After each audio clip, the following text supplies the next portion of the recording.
Hello, ladies and gentlemen. Welcome to another episode of Play the Tape. I am your host, Derek J. Fields. And full disclaimer, I always do this. Sometimes I forget.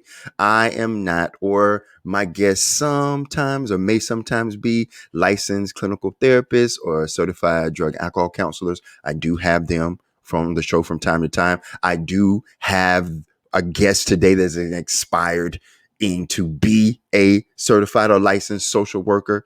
I think that is important to let people know that this is not therapy. This is not a counseling session. What Play the Tape is a community of advocacy, support, and for people who have mental health conditions, substance use issues, and recovery, which you always hear me say is inspirational change moving forward. I don't use the term recovery exclusively just for mental health and substance use.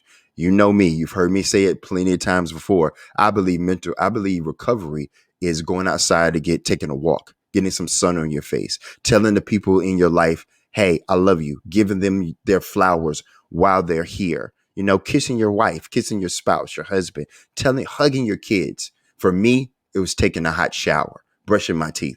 Coming from homelessness, yes. So that's what I say with inspirational change moving forward for recovery. We recover every day. That's what Play the Tape is. It is a platform of recovery. So my guest today is Miss Brooke Keefe. She is a ECU student. She got her bachelor's degree in 2023 when she graduated in social work, graduated summa cum laude. And she's currently in her master's degree program working on social work. She's a former intern and a current volunteer at the Pitt County Detention Center. And she's a former Pitt County Teen Court volunteer of 5 years. I can't wait to pick her brain and hear her story and her testimony. My guest today, Brooke Keefe. How are you doing today? I'm doing amazing, Derek. Thank you so much for having me. This is super exciting. I've never done anything like this, so thank you. You're welcome. I'm glad that you agreed to do this. We met at a Sharp and Aware event maybe a few weeks ago for the alumni that were graduating that program. And we're going to get into that later on in the show because I really want you to elaborate on the Pitt County Sharp and Aware program and what it's about and what does it offer and how you got involved in that. We'll get to that in a little bit. But I want to start off by you having the floor and you telling us a little bit about yourself, a little bit about your background, Brooke. Yeah, so I grew up here in Greenville, North Carolina. I've always had a passion for this community. My mom is actually from the surrounding area of Little Washington. So I've had such a strong tie to this area and the people that make up this county and this city. Growing up, I really struggled with my identity, just being in school. And I feel like the curriculum is um, very focused on math, science, things like that. And I was never ever good at that. And that was hard for me as a child, just being different and feeling different and not knowing why. Um, I didn't do well in those areas. But growing up, I was involved in church and mission trips and mission work and volunteer work. And that's really where I felt that I thrived. I absolutely loved it. I felt like the populations and the people that were, the outcast in society and, the black sheep, I felt like I had some, at the time it felt super weird. Like, why am I connecting so heavy to people that people don't approach every day? And that was very weird for me growing up. Um, but as I got older and I kind of understood different aspects of society, like mental health, substance use, things like that, it kind of became clear to me that there was a need for people and for just more resources and attention in those areas. But I wasn't quite sure like what that looks like, anything like that. Um, and it wasn't until a few years ago I had some friends who unfortunately passed away due to substance use and suicide. So I really felt the full effects of how those things impact everybody. It's almost, I kind of say, like a domino effect, a snowball effect. It affects the individual, the families, the friends, the smaller communities, and society as a whole. We're losing people every day to suicide, to opioid overdose, um, alcoholism, things like that. And I think all of those moments in, my childhood and growing up, being a young adult and being, the 21-year-old that I am, kind of shaped me into wanting to be a social worker. And that was such an amazing and defining moment for me as I was talking to my parents. They're such an amazing support system for me.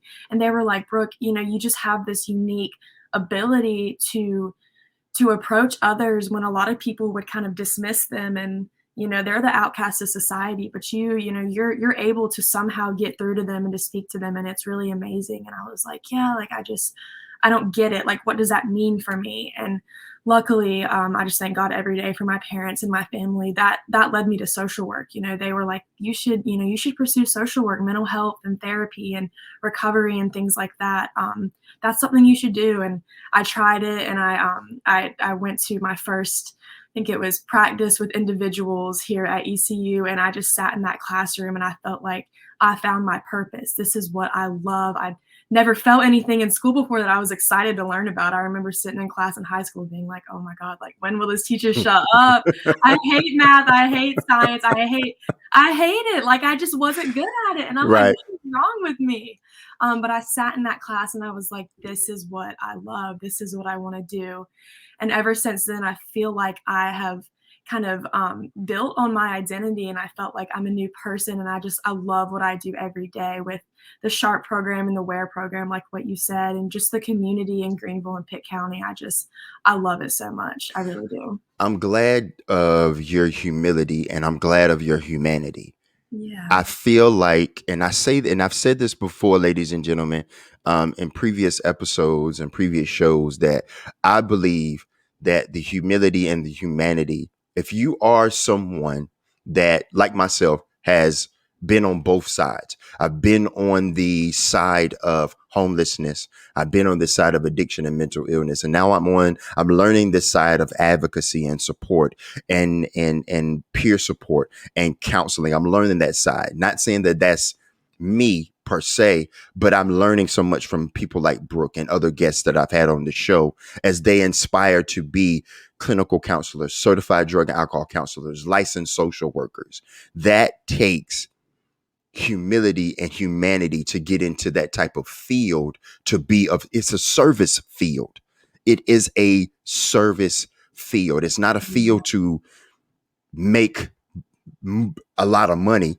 It's Right. a field to, yeah, you do want to be compensated, and you want to live, and you want to live comfortably, but it's a field that you know that you have to be of service, and that people's lives are in your hands, and Yes. they may be like that first defense, that first line of defense that they come in. So for instance, I am on Brooke's caseload, and she's my social worker.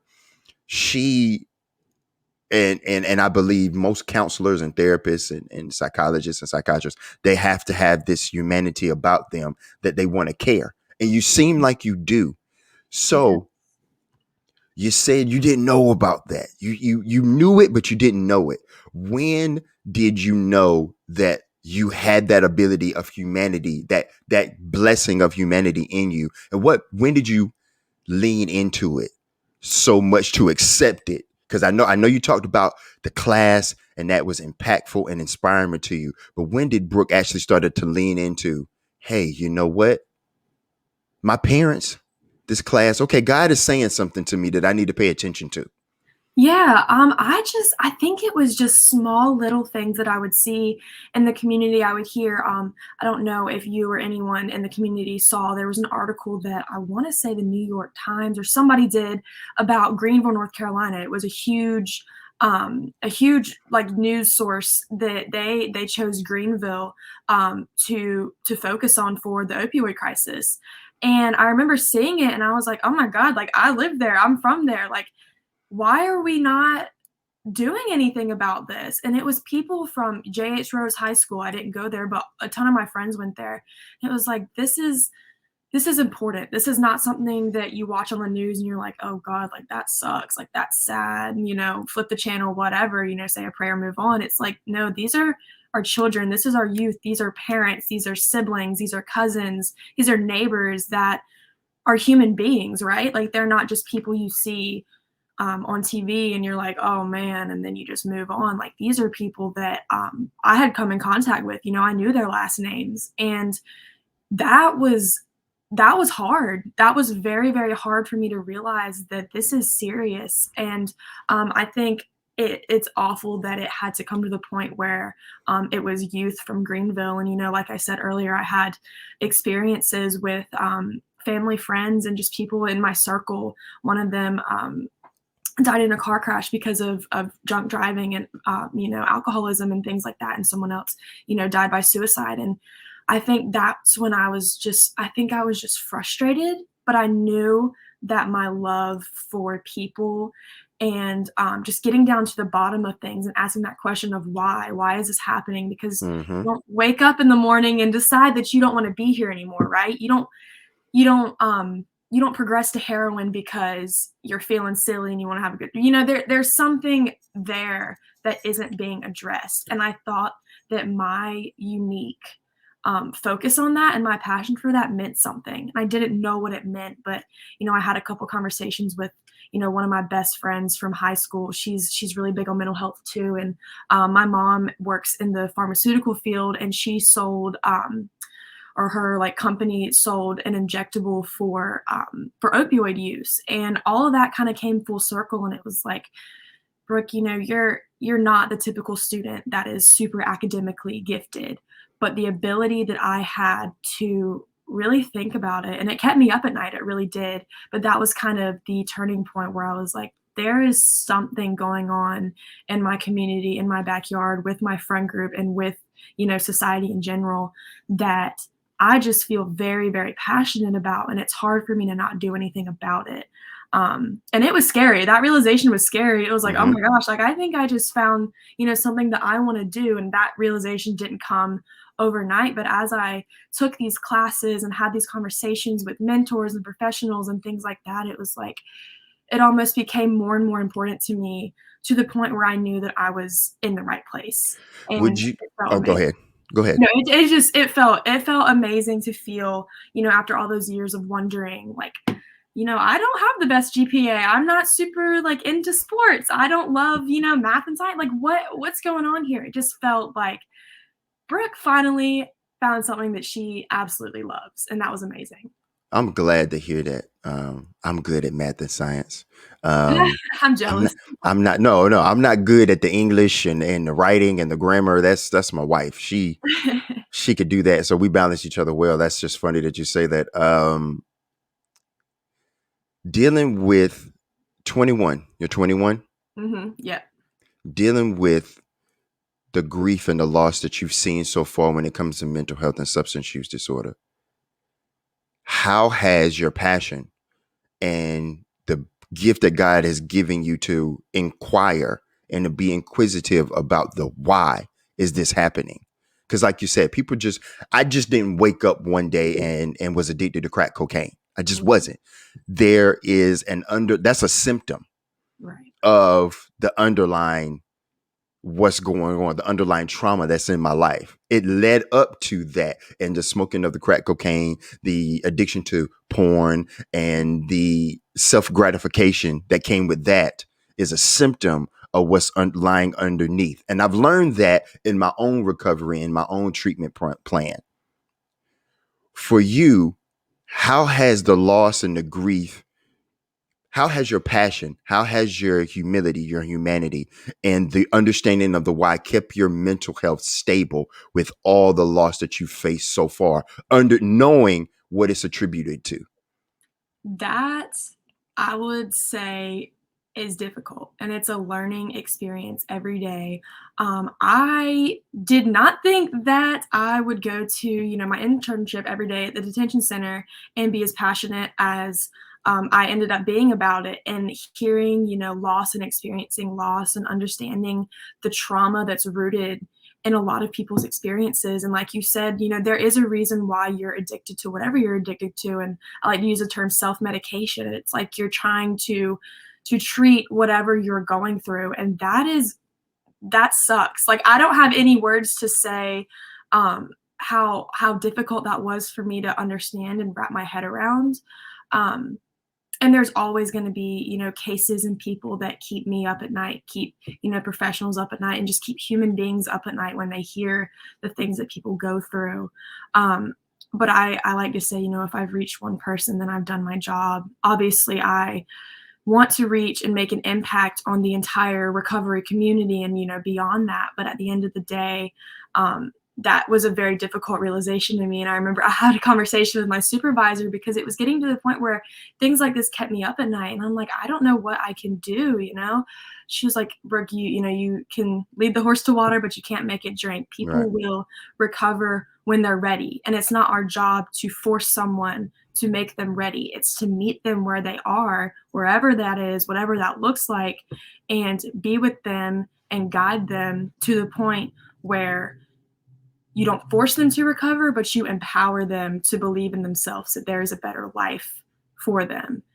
And that is very, very difficult, especially, experiencing loss and having those moments of frustration and like, what is going on? Like, I just hate to hear and see every day the trauma and the things that people endure. But at the end of the day, it's not my job to change the entire trajectory. It's my job to meet people where they are and to be with them. And to me, that makes the best impact, is like, dang, somebody actually cares. Like, I'm at my lowest of my lows and somebody isn't here like judging me or inflicting shame upon me. It's like, this person really, really cares. I'm at my rock bottom. And, it's not a conversation of like, why are you doing this? It's more of like hey, like, what's going on?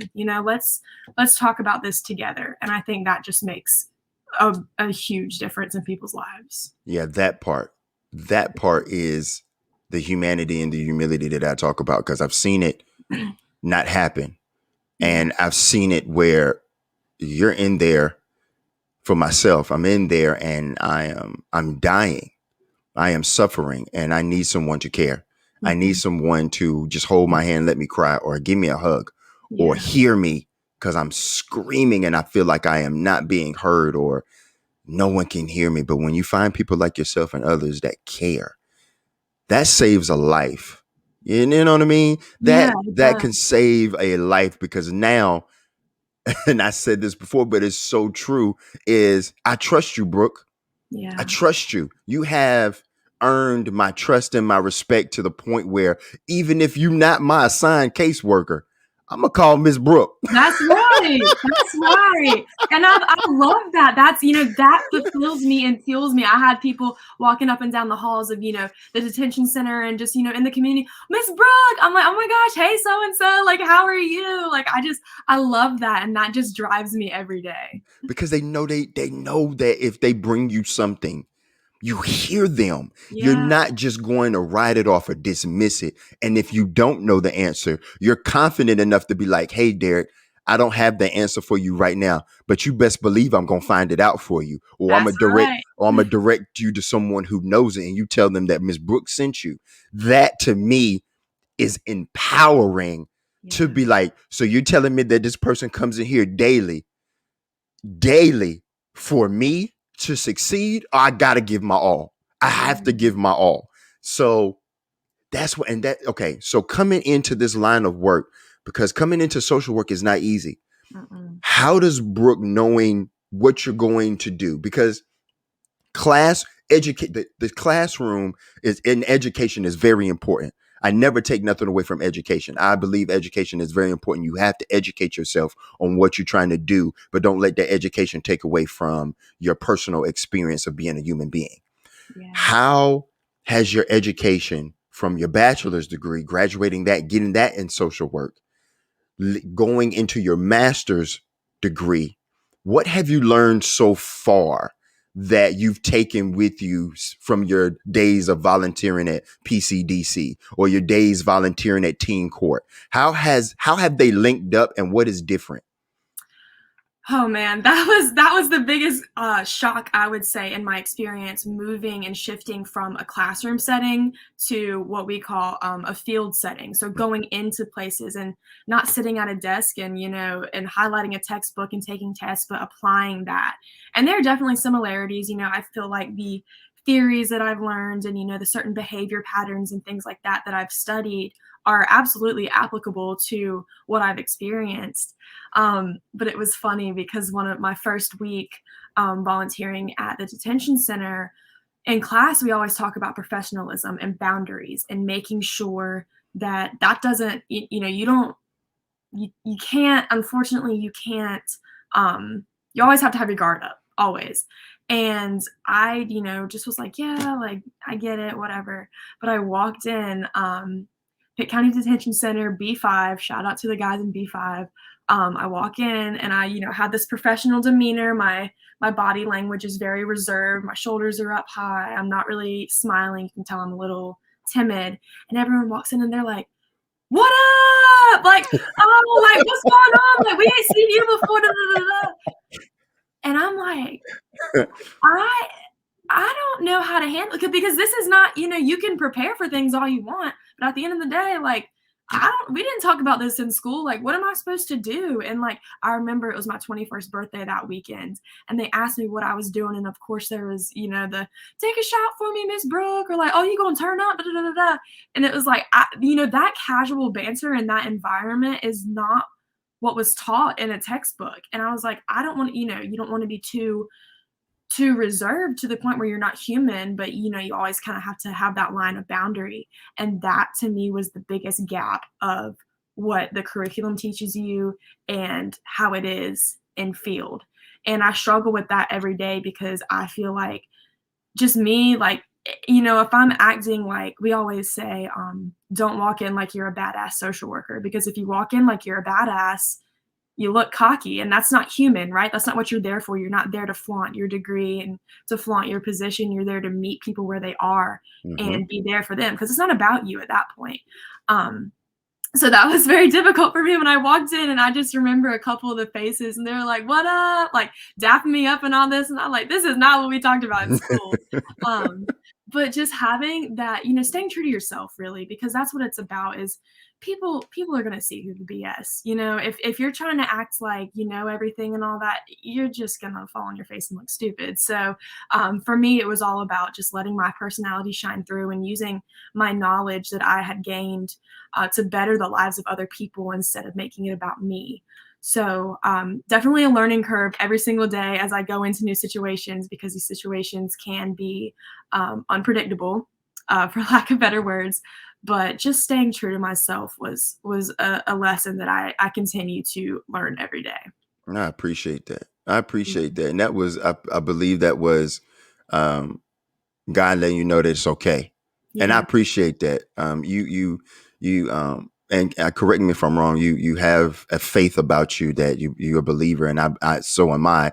I believe in God and the Creator, and I don't believe in coincidences. I believe things happen for a reason. I believe that happened for you to go in there to understand, like, man, these people are people. Yeah, that's right. And Exactly what yeah, happened. yes. Yeah. And okay, we make mistakes, true. And who am I to come in here and look down or feel superior, or not saying you did, but some people, sometimes it has that type of, you can feel that type of attitude, that type of Yeah. frequency, that vibe. It's like, okay, here's this person coming in with their degrees and their letters in front of their name or behind their name. And uh, I don't really know, but that wasn't you. Keep that. Yeah.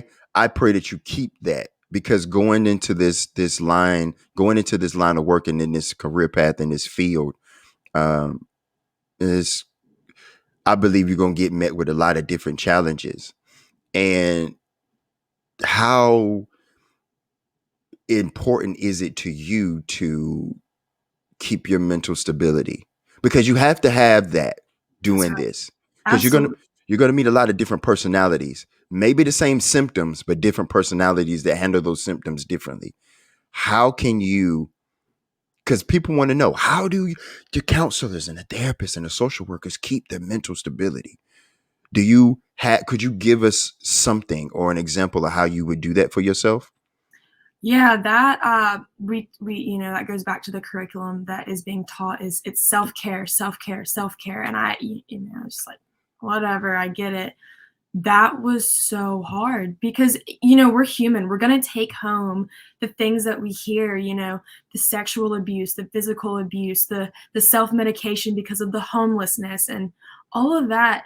I think it's not I think that there's a false narrative of, you gotta learn to not take it home. For Mhm. me, I'm a very I mean, I would like to say I would go so far as to say it's, my strong sense of empathy, like, I can't not take that home, like, that kind of stuff is going to keep me up at night. However, you cannot pour into other people unless your glass is full, and I Ah, remember. I had Yes, that yesterday. Look, I had that on another episode. I'm sorry. That's just yes. go I ahead. love it. I love that analogy. I love Yes. it so much. And I didn't mean to cut you off. I was just, it's been said on the show, and again, I don't believe that's a reason. There was a purpose for that, and you're right. Yeah, You can't pour into someone unless your cup is overflowing, yeah. and you have to be able to pour into someone correctly, understand their needs, and like you said, meet them where they are. I didn't mean to cut you off. I just, that was just, it hit me and I got excited. I get excited. Yes, I'm glad I could do that for you, Derek. Thank you. I'm glad we had that moment right there. But it's I just it's did. so true though. I mean, it's like, I don't know if you've ever been on an airplane, but you're on the airplane, put on your oxygen mask before you put on others because if you are struggling, how are you supposed to I'm telling you, I know this from experience. It's only a matter of time before you crumble because I've been at those points because I'm a giver, right? I feel fulfillment from pouring into other people and that's Hmm. amazing and wonderful and fulfilling. But if I don't have anything left for myself, I don't have anything left to give. And I think that that's human, right? Like I've gone into different situations and I've started and I'm a very transparent person. I'm like, hey guys, like, man, I've just had a tough day. Like I'm really not feeling my best. So like, how is everyone else feeling? I think it's okay to feel drained at times because we're human and life is hard and life is getting harder and harder. And as humans, I think as soon as we accept the fact that it's not going to be perfect every day, and just because of the fact that I don't know that I'm going into these situations, like I'm human, I struggle too, and just pouring into other people, you've got to pour into yourself, and that's been difficult. But for me, it's not grand things like taking a trip to the beach and going on crazy vacations and outings. It's for me turning off my laptop and getting into the shower. I like what you said earlier about the shower because for me, a hot shower is self care. I take like Yes. 2 3 showers a day. I'm telling you, but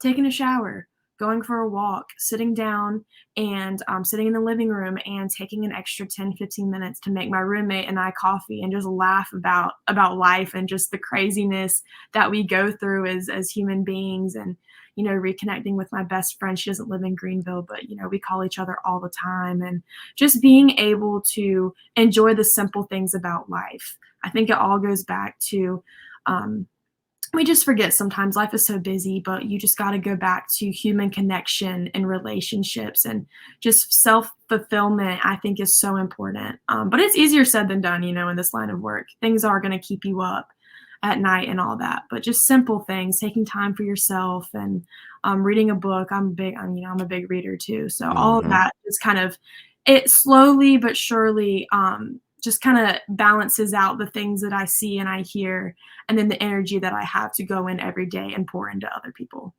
You talked about how you did field work and how you volunteer at the Pitt County Detention Center, PCDC. How did that start? And I know there they have two programs. They have the SHARP program and the WARE program. Would you elaborate on those programs and how you got involved in PCDC? Yeah. So part of the social work curriculum is you do a bunch of hours in class, the traditional classroom setting. But here at ECU, your senior year, your last semester, you do field. So you go in to your internship from this Tuesday to Friday. So you've got 32 hours in field where you apply your knowledge from the classroom setting into a social work type setting. So I was placed at the detention center, which was very uncomfortable for me because I had never stepped foot in the detention center. I had grown up in Greenville my entire life, did not know where the jail was, had no clue. So, I get the email, I open it up, I'm all excited. Oh, like, where am I going to be placed? Pitt County Detention Center. I'm like, In bold letters, in big yeah, bold right, letters, yeah. right? Congratulations. Yeah, Pitt County Detention Center. So I'm thinking, what in the world is at the time I'm 20, why and how, as a 20-year-old girl, I feel like, okay, yes, I'm an adult legally, but I still feel like a child. Like I'm still, I'm not a full-blown adult yet. How am I going to step in there and be taken seriously and impact the lives of other people? And that was scary for me at first. But the time comes, I go in there on my first day, they buzz me in the jail, which was obviously very intimidating. Hmm. And I go and I meet these individuals from the SHARP program, which is Sheriff's Heroin Addiction Recovery Program. It's a jail-based program, so there's 8 to 12 individuals. We interview them. They voluntarily apply. So this is not something we make people do. They apply to be a part of this rehabilitative program. And these individuals get groups, individual counseling, all types of therapeutic intervention. But they're held to a very high standard. They're supposed to be model inmates. So it's kind of a trade off. So you got to be on your P's and Q's, but Hmm. we want you to use your time wisely here while you're at the detention center to acknowledge that um, there's something going on in your life and there's a reason why you keep ending up here, and let's break that cycle. So that was a SHARP program, and then the WARE program is for women. That's Women's Empowerment and Recovery, pretty much similar to the SHARP program. It's a little bit smaller. There's typically, I would say, like maximum 5, 6 individuals in there.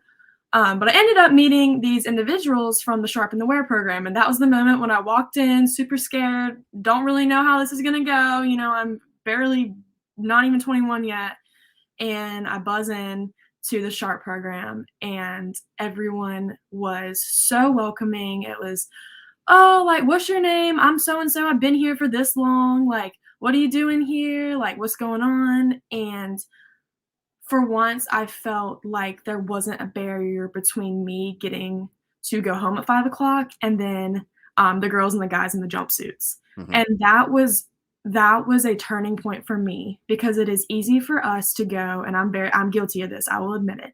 It is easy for me to log on to Jailbirds or to the Daily Reflector and look at all the mug shots and the charges and be like, "Oh, like, you're here for so and so, you're going to prison. You're going to be here for a long time." Blah, blah, blah, blah.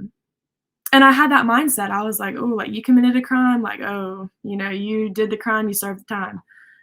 But the relationships that I built um, during my 3 to 4 month time frame in the detention center absolutely changed my perspective on the human beings that are justice involved individuals in and out of the detention center. And I think when we take a moment to look at the why are you in and out of jail? Because no one wants to be there. It sucks. It sucks. Yes. Um, why are you reoffending? What is going on? And I think that realization and comparing, the charges that are on your we call it a face sheet, so your mugshot and your charges are one thing, but the individual is standing right in front of me. So let's have a conversation. What's going on?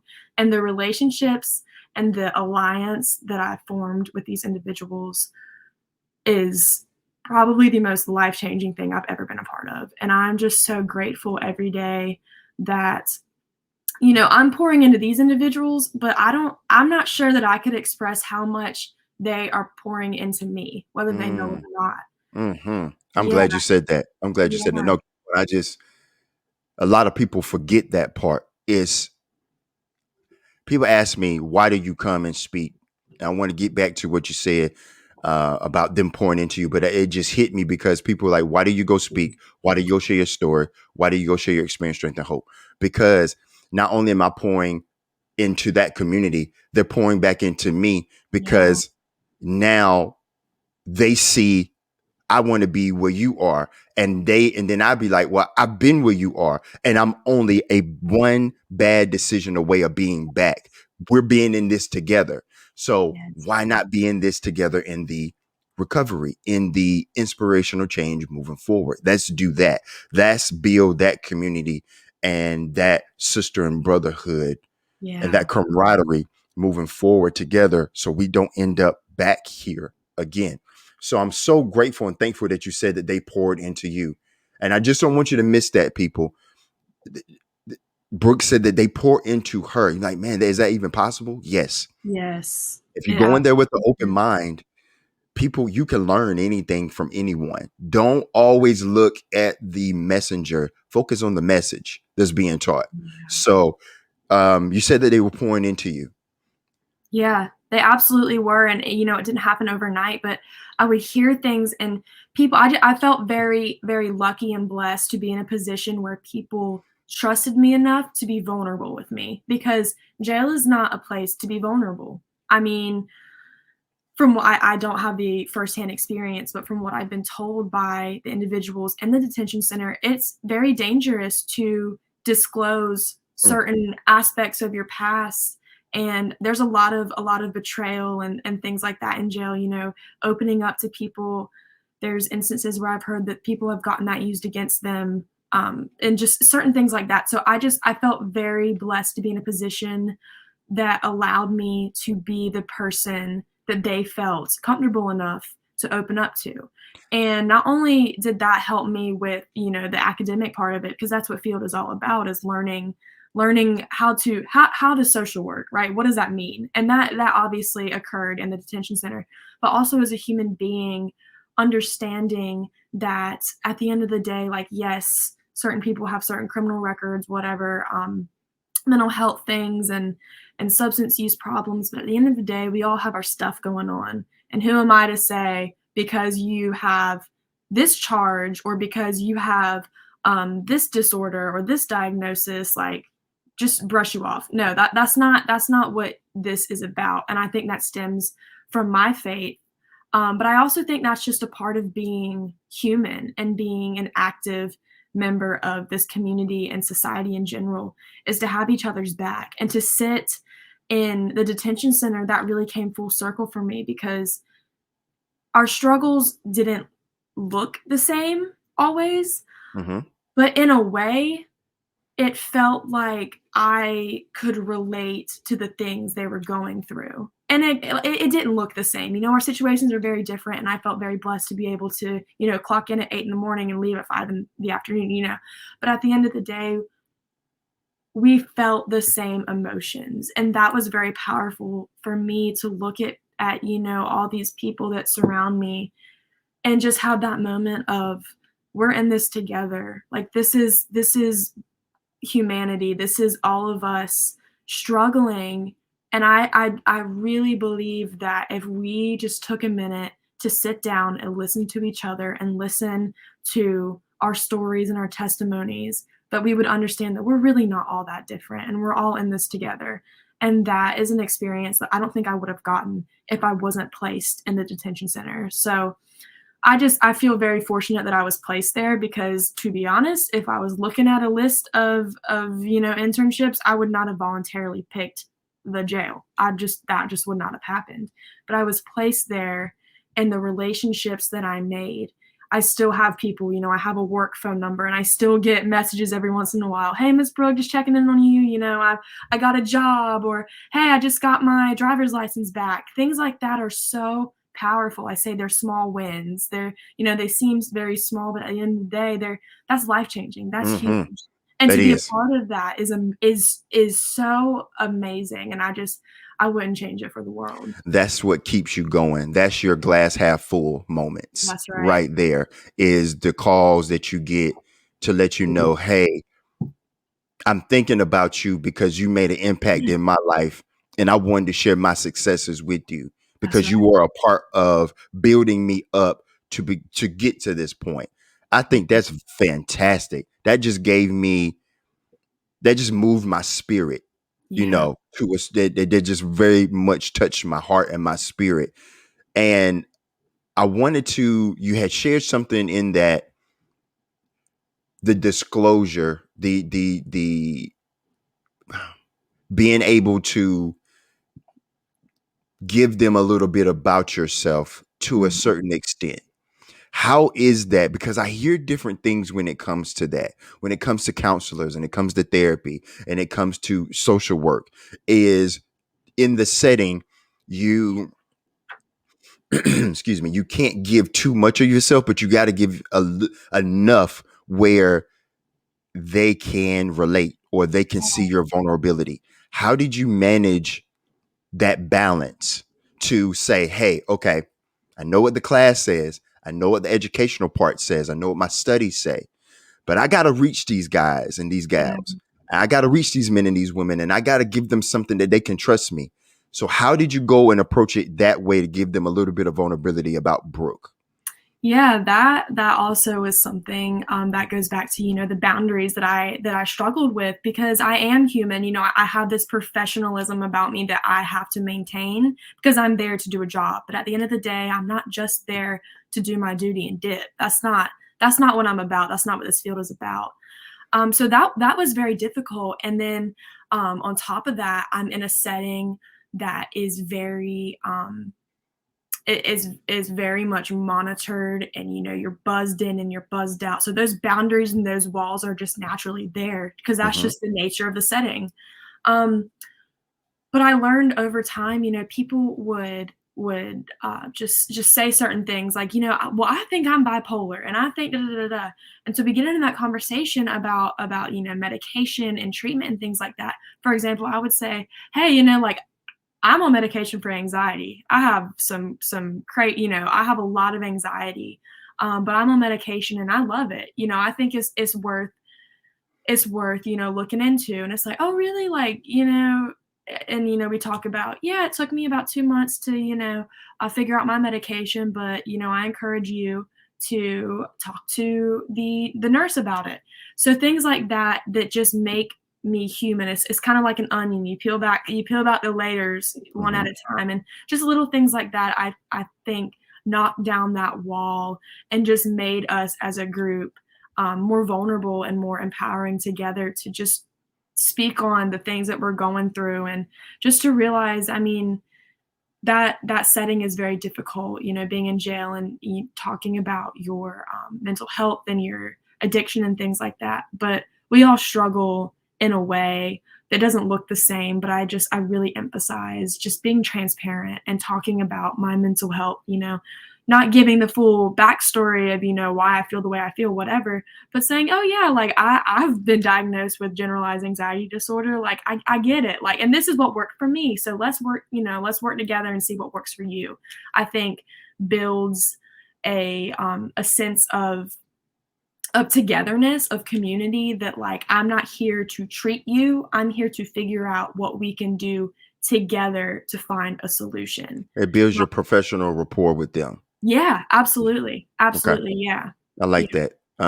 We got about 10 minutes and I wanted to ask you a quick question. And I don't know how quick you can answer, but I would love for you to come back. I always invite my guests to come back and become reoccurring guests because at 21, working on your master's, um, as you pursue that, you're going to learn so much more and get Yeah. so much more experience. And I want to come back. I want you to come back and talk about that. Like, oh, here when I just started the master's program too, man, I'm in the middle. Now I'm about to finish. Now I'm getting into the career. That's School, of course, education is always going to be there because you got to learn your different certifications and things change over time, different formulas, different modules, different diagnosis come about, different techniques that you will have to learn may outdate previous techniques, or you mhm. might have to always refresh the ones that you know.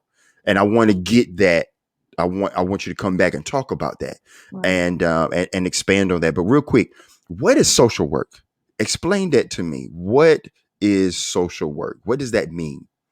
Social work for me, it was very difficult for me to differentiate that as I was, declaring a major because you've got psychology and psychiatry and, addiction counseling. To me, social work is taking a holistic perspective. By that, I mean taking the different aspects that make you who you are, your mental health, your physical health, your environmental health, your spiritual health, all of those things that make up who you are. Social work pours into that, not just in the hour session that you sit in my office and we talk about your problems and then I send you out and I give you, something to do. No, we are going to focus on all aspects of your being, whether you're in my office as my client, to when you step out the door, and focus on everything that makes you who you are. And I think that's what draws me to social work is you can give someone an intervention to focus on. We can talk about why you're feeling down today for an hour and then I send you on your way. But you're gonna live your life, the rest of the 6 days out of the week in your community and in your environment. So how can we make that environment better for you? So social work really hits every single aspect of one's being and just pours into all of those things that make up who you are pretty much. Do y'all work together with the psychiatrist, the psychologist, the therapist? Do y'all work in tandem together to develop a plan that's best suitable for that individual? Yeah, absolutely. I think, these treatments and these things are not a one size fits all approach. So some people may need medication. So we do talk to the psychiatrist. Some people want to talk about their mental health with, a the social worker, but they would rather go somewhere else for their addiction counseling, things like that. So Mhm. we try to work instead of working in silos, we try to work together. And I think that there's so much power in that. That's awesome. That's Yeah. really good. I am I'm blessed that I get to. I love talking to. With this, I get a chance to, with this platform being of service this way, I get to talk to the mental health. I get to talk to the substance use.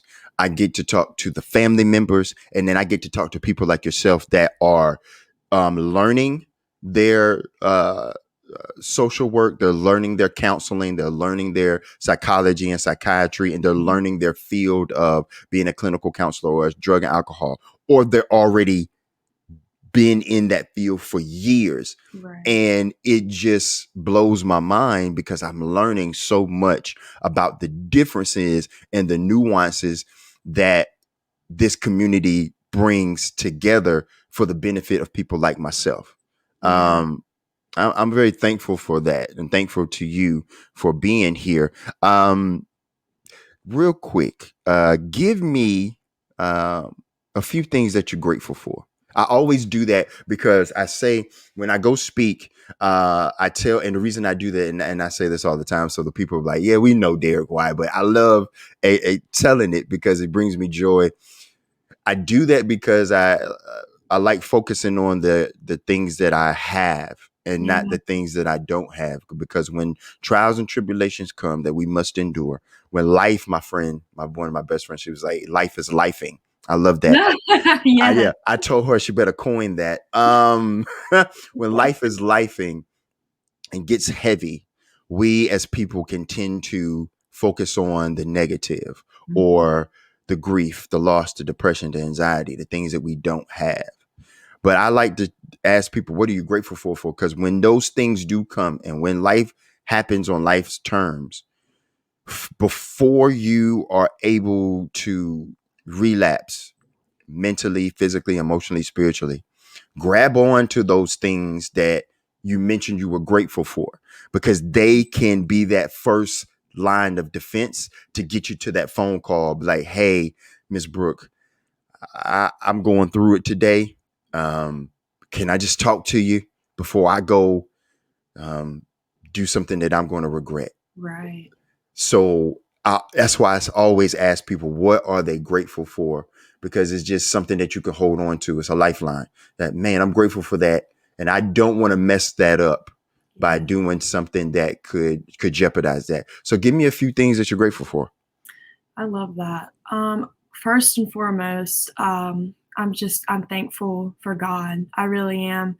Without him, like you said, I don't believe in coincidences. I think everything happens for a reason. I thank him for giving me the resources and providing this path for me to be in the position that I am today, because I find it so fulfilling. And I've struggled in the past with, with purpose and identity. And like you said, everything happens for a reason. And it all led up to these moments of fulfillment and these relationships that I've built. So that's all, that was all God and doing his Mm-hmm. thing. Yep. So, yes, that is like the biggest thing.